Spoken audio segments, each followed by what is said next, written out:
Hello everyone, स्वागत है आप सभी का स्टडी राइज यूट्यूब चैनल पर। तो हमारी यूपी टीजीटी पीजीटी राजनीति शास्त्र की क्लासेस चल रही हैं। ये है प्रैक्टिस सेट नंबर 66। जिसने 65 नहीं देखे हैं तो वो लोग प्लेलिस्ट में जाकर देख सकते हैं। एक अलग से प्लेलिस्ट बनी है यूपी टीजीटी पीजीटी राजनीति शास्त्र करके, तो आप वहाँ से जाकर भी चेकआउट कर सकते हैं। और इसके अलावा हमारी यूपी पीजीटी सोशियोलॉजी और हिंदी की क्लासेस चल रही हैं। जो भी बच्चा इनकी तैयारी कर रहा है तो हमारे यूट्यूब चैनल से ज़रूर जुड़े और अपनी तैयारी को एक सही दिशा प्रदान करें। तो चलिए फिर आज की वीडियो स्टार्ट करते हैं। तो जो आज का जो हमने टॉपिक लिया है, ये लिया है प्रजातंत्र लिया है। कौन सा टॉपिक है? प्रजातंत्र। तो इसमें पहला क्वेश्चन दिया है, जनतंत्र एक ऐसी शासन प्रणाली है जिसमें प्रत्येक व्यक्ति भागीदार होता है। ये परिभाषा किसने दी थी? तो जेम्स ब्राइस हैं, एल लॉवेल हैं, जॉन सीले हैं या फिर वी डाइसी हैं। तो किसने ये परिभाषा दी थी कि जनतंत्र एक ऐसी शासन प्रणाली है जिसमें प्रत्येक व्यक्ति भागीदार होता है? तो इसमें जो सही हो जाएगा ये हो जाएगा ऑप्शन नंबर सी आंसर, इसमें राइट आंसर होगा। किसकी परिभाषा है ये? तो ये जॉन सीले की परिभाषा है। और इसके अलावा और भी विचारक हैं जिन्होंने कई परिभाषाएं दी हैं। तो इसमें हम देखते हैं। तो देखो, सबसे पहले है ये है, जनतंत्र एक ऐसी शासन प्रणाली है जिसमें प्रत्येक व्यक्ति भागीदार होता है। ये परिभाषा किसने दी है? जॉन सीले ने दी है। अरस्तु बोलते हैं लोकतंत्र शासन का विकृत रूप है। अरस्तु क्या बोलते हैं? लोकतंत्र जो है ये शासन का विकृत रूप है। आमंड एवं बर्वा का कथन क्या है या परिभाषा क्या है? प्रजातंत्र संस्कृति से संबंधित सुषुप्त श्वान सिद्धांत प्रतिपादित किया। अगला है रॉबर्ट मिशेल्स, ये क्या बोलते हैं? गुटतंत्र का लोह नियम दिया है इन्होंने। ठीक है। डाइसी के अनुसार क्या है? लोकतंत्र ऐसा शासन है जिसमें देश का बड़ा भाग शासन करता है। तो ये सारी डेफिनेशन है, किसी के कथन है, तो ये बहुत ही ज़्यादा मोस्ट इम्पॉर्टेंट है। तो ये आप देख लेना, इनको लर्न कर लेना। ठीक है। नेक्स्ट क्वेश्चन की ओर बढ़ते हैं। क्वेश्चन नंबर 2, विकास का नवशास्त्रीय सिद्धांत आवश्यक हो गया। 19वीं शताब्दी में तकनीकी और शास्त्रीय खोजों के कारण, यूरोप में कामगारों की स्थिति में तेजी से गिरावट के कारण, मार्क्स की शिक्षाओं से क्रांति के भय के कारण या फिर उपयुक्त सभी के कारण। तो विकास का नवशास्त्रीय सिद्धांत आवश्यक हो गया तो क्यों हो गया? तो 19वीं शताब्दी में तकनीकी और शास्त्रीय खोजों के कारण, यूरोप में कामगारों की स्थिति में तेजी से गिरावटी के कारण, मार्क्स की शिक्षाओं से क्रांति के भय के कारण। तो इसमें तीनों ही ऑप्शन सही दिए गए हैं। तो इसमें ऑप्शन नंबर डी आंसर इसमें राइट आंसर होगा, यानी उपयुक्त सभी के कारण। इसमें जो सही है ऑप्शन नंबर डी। अगला है क्वेश्चन नंबर 3, यह व्यक्तित्व किसने दिया है कि जनमत की निरंतर प्रक्रिया ही लोकतंत्र की गतिशीलता है? डेविड ह्यूम, जे ब्राइस, RM मैकाइवर या फिर CH कूले। तो यह व्यक्तित्व किसने दिया है कि जो जनमत है उसकी निरंतर प्रक्रिया ही लोकतंत्र की गतिशीलता है? तो थर्ड का जो राइट आंसर है ये हो जाएगा option number C, RM MacIver का कथन है। किसका कथन है? मैकाइवर जी का कथन है कि जनमत की निरंतर प्रक्रिया ही लोकतंत्र की गतिशीलता है। इसमें जो सही है ये ऑप्शन नंबर सी आंसर इसमें राइट आंसर होगा। अगला है क्वेश्चन नंबर 4, MN राय द्वारा विकसित विचार को जाना जाता है। तो उग्र मानवतावाद, लोकतांत्रिक मानवतावाद या फिर लोकतांत्रिक साम्यवाद या लोकतांत्रिक समाजवाद। तो MN राय द्वारा विकसित विचार को जाना जाता है, तो ये जाना जाता है उग्र मानवतावाद के द्वारा। ठीक है। तो MN राय भारतीय पुनर्जागरण का एक प्रसार करना चाहते थे जिसका उद्देश्य उग्र मानवतावाद के विकास के लिए मार्ग प्रशस्त करना था। ये देश और विदेश में उग्र मानवतावाद के जनक के रूप में भी विख्यात हुए और 1931 में, वर्ष 1931 में स्वतंत्र भारत नामक इन्होंने साप्ताहिक पत्रिका भी निकाली और वर्ष 1949 में उसका संशोधित नाम रेडिकल ह्यूमनिस्ट रख दिया। उग्र मानवतावाद पूर्ववर्ती और समकालिक सभी विचारकों से भिन्न था। तो इसमें जो सही है ये हो जाएगा ऑप्शन नंबर ए, इसमें उग्र मानवतावाद इसमें राइट आंसर होगा। अगला है क्वेश्चन नंबर 5, MN राय के संगठित लोकतंत्र में अंतिम शक्ति निहित है। तो किस में निहित है? राजनीतिक दलों में, लोगों में, चुने हुए लोकप्रिय स्थानीय समिति में या फिर विशिष्ट वर्गों में। तो किस में है? यह है ऑप्शन नंबर बी, लोगों में है। तो एम.एन. राय ने सच्चे लोकतंत्र के लिए राजनीतिक दलों की कार्यपद्धति को ठुकरा दिया और उन्होंने दल प्रणाली को समाप्त करने की बात कही थी। सार्वजनिक मामलों में जनसाधारण को अधिकाधिक भाग लेना होगा। राय ने इस प्रकार के लोकतंत्र को संगठित लोकतंत्र कहा और इस प्रकार के शासन में उन्होंने सर्वोच्च शिखर पर बैठा कोई व्यक्ति आदेश नहीं देगा, बल्कि शक्ति जनता की स्थानीय समितियों के हाथों में ही होगी। ठीक है, तो इसमें जो सही है ये ऑप्शन नंबर बी आंसर इसमें राइट आंसर होगा। अगला है क्वेश्चन नंबर 6, निम्नलिखित में से किसने लोकतंत्र को बहुमत की निरंकुशता के रूप में वर्णित किया है? तो रूसो है, डनिंग है, डी टॉकविले है या फिर जेम्स मैडिसन है। तो कौन से हैं? ये है option number C, de Tocqueville. तो डी टॉकविले ने स्वतंत्रता और समानता के सामंजस्य की समस्या पर उन्होंने ध्यान आकर्षित करते हुए लोकतंत्र पर आक्षेप किया।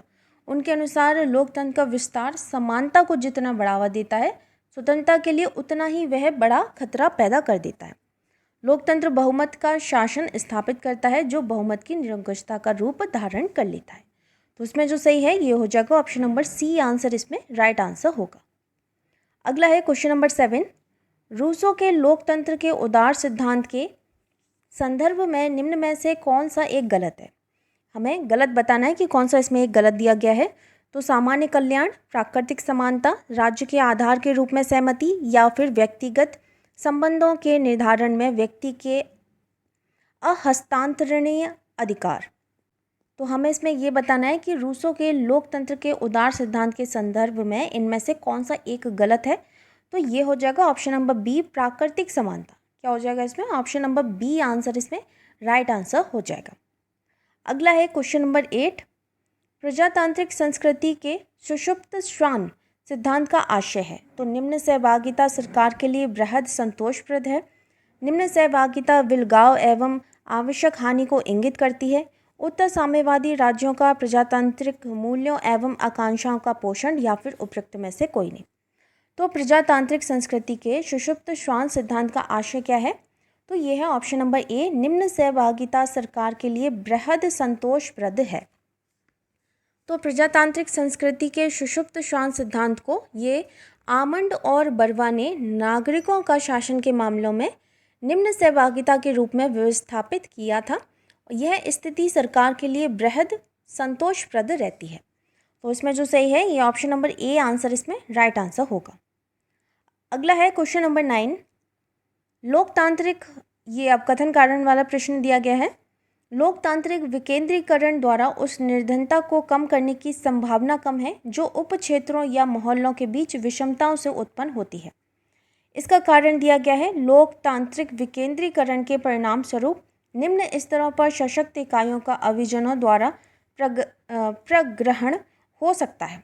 तो अब हमें इसमें बताना है कि इसमें कौन सा कथन सही दिया है। तो कथन और कारण दोनों ही सही है या फिर कथन ए सत्य है, आर गलत है। ठीक है, ये हमें बताना है। तो देखो इसमें 9 का जो सही हो जाएगा ये हो जाएगा ऑप्शन नंबर डी आंसर इसमें राइट आंसर होगा। यानी कि ए असत्य है परंतु जो आर दिया गया है, जिसका कथन दिया गया है, ये सत्य दिया गया है। तो इसमें स्थानीय स्तर पर विकास योजनाओं का निर्माण और उनके क्रियान्वयन का उत्तरदायित्व उपक्षेत्रों और मोहल्लों को सौंपना लोकतांत्रिक विकेंद्रीकरण का उद्देश्य है। इससे न केवल उन क्षेत्रों के बीच बल्कि उनमें जो निवास करने वाले जो लोग हैं उनके मध्य विषमता कम होती है। इसके साथ ही साथ इन इकाइयों में राजनीतिक सक्रियता विशिष्ट वर्गों तक सिमट कर रह गई है। दलित, अन्य पिछड़ा वर्ग और महिलाएं, ये सब आरक्षित स्थान प्राप्त होने के पश्चात भी इन संस्थाओं की कार्यप्रणाली का नियंत्रण करने में अभिजन वर्ग आगे ही रहा है। ठीक है, तो इसमें जो सही हो जाएगा ये हो जाएगा ऑप्शन नंबर डी आंसर इसमें राइट आंसर होगा। यानी कि ए तो असत्य है लेकिन आर इसमें जो कारण दिया गया है वह सत्य दिया गया है। नेक्स्ट है क्वेश्चन नंबर 10, लोकतंत्र शासन का विकृत स्वरूप है, किसका कथन है? तो प्लेटो है, गेटल हैं, अरस्तु हैं या फिर बोंदा है। तो बताइए, लोकतंत्र शासन का विकृत स्वरूप है, ये कथन किसका है? तो ये है ऑप्शन नंबर सी, अरस्तु का है। किसका है? ऑप्शन नंबर सी, अरस्तु। तो अरस्तु ने लोकतंत्र को शासन का विकृत स्वरूप कहा है। बहुत से व्यक्तियों के शासन का सामान्य रूप मध्य वर्ग तंत्र है तथा उसका विकृत स्वरूप क्या है, लोकतंत्र है। अगर वास्तव में लोकतंत्र शब्द का प्रयोग ये अरस्तु ने भीड़ तंत्र के अर्थ में किया है, जिसे वह बहुसंख्यक मूर्खों, अज्ञानियों तथा स्वार्थी व्यक्तियों का शासन कहता है और जिनका अत्याचार राजतंत्र या कुलीन तंत्र से अधिक होता है। ठीक है, ऐसा कथन किसका है, ऐसा कौन मानता है, तो ये अरस्तु मानते हैं। तो इसमें जो सही है ये ऑप्शन नंबर सी आंसर इसमें राइट आंसर होगा। अगला है क्वेश्चन नंबर 11। पॉलिटी संवैधानिक जनतंत्र कहीं अधिक स्थायी व्यवस्था है जिसमें क्रांति की संभावना कम रहती है, यह कथन दिया है। तो प्लेटो ने दिया है, अरस्तु ने दिया है, सिसरो ने दिया है या फिर पॉलीबियस ने दिया है। तो किसका कथन है ये, तो ये है ऑप्शन नंबर बी, अरस्तु का कथन है। किसका कथन है, ऑप्शन नंबर बी, अरस्तु का कथन है। तो इसमें सही हो जाएगा ऑप्शन नंबर बी। अगला है क्वेश्चन नंबर 12। निम्न में से कौन सा चिंतक लोकतंत्र के उदारवादी सिद्धांत से नहीं जुड़ा। तो लॉक हैं, हॉब्स हैं, कार्ल मार्क्स हैं या फिर जे.एस. मिल हैं। तो कौन है, ये है ऑप्शन नंबर बी, हॉब्स हैं। इनमें से कौन है जो कि चिंतक लोकतंत्र के उदारवादी सिद्धांत से नहीं जुड़ा है, तो ये हो जाएंगे ऑप्शन नंबर बी, हॉब्स हो जाएंगे। ठीक है, सही आंसर है इसमें ऑप्शन बी। अगला है क्वेश्चन नंबर 13। किसने मिल को एक विरक्त प्रजातांत्रिक कहा है। तो सेवाइन है, C.L. वेपर हैं, लॉर्ड लॉथियन है या फिर डनिंग है। तो मिल को किसने कहा है एक विरक्त प्रजातांत्रिक, तो ये कहा है ऑप्शन नंबर इसमें जो सही हो जाएगा ये हो जाएगा ऑप्शन नंबर बी आंसर इसमें राइट आंसर होगा, यानी कि C.L. वेपर ने कहा है। C.L. वेपर ने क्या कहा है, मिल को एक विरक्त प्रजातांत्रिक कहा है। इसमें जो सही है ये ऑप्शन नंबर बी आंसर इसमें राइट आंसर होगा। अगला है क्वेश्चन नंबर 14। 20वीं शताब्दी के 7वें दशक के पूर्वार्ध में किसने प्रजातंत्र के लिए नागरिक नामक आंदोलन चलाया। तो मधु लिमये, विनोबा भावे, जयप्रकाश नारायण या फिर मोरारजी देसाई।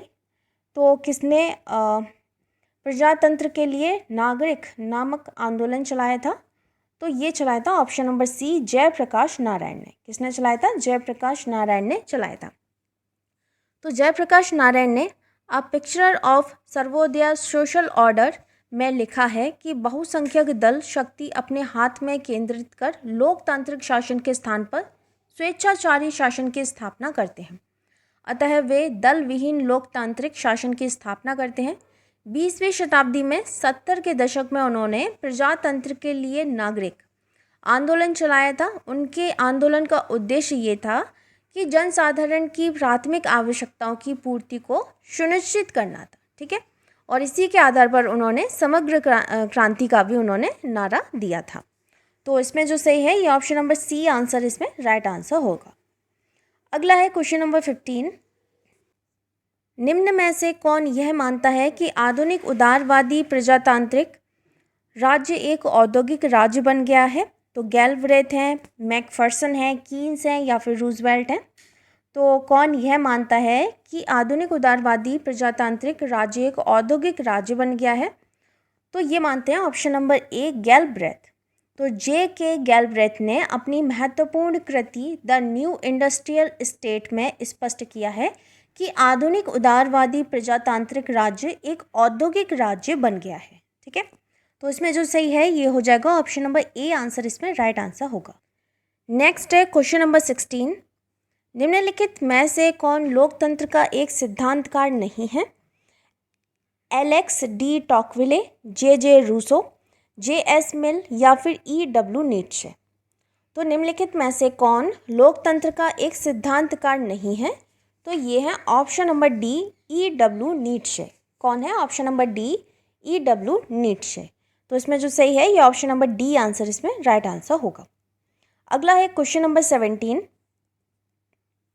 अपने संविधानों के वर्गीकरण में अरस्तु ने प्रदर्शित किया है कि बहुतंत्र का विकृत रूप है, यानी कि पॉलिटी का विकृत रूप है। तो क्या है, अल्पतंत्र है, निरंकुश तंत्र है, लोकतंत्र है या फिर उपयुक्त में से कोई नहीं।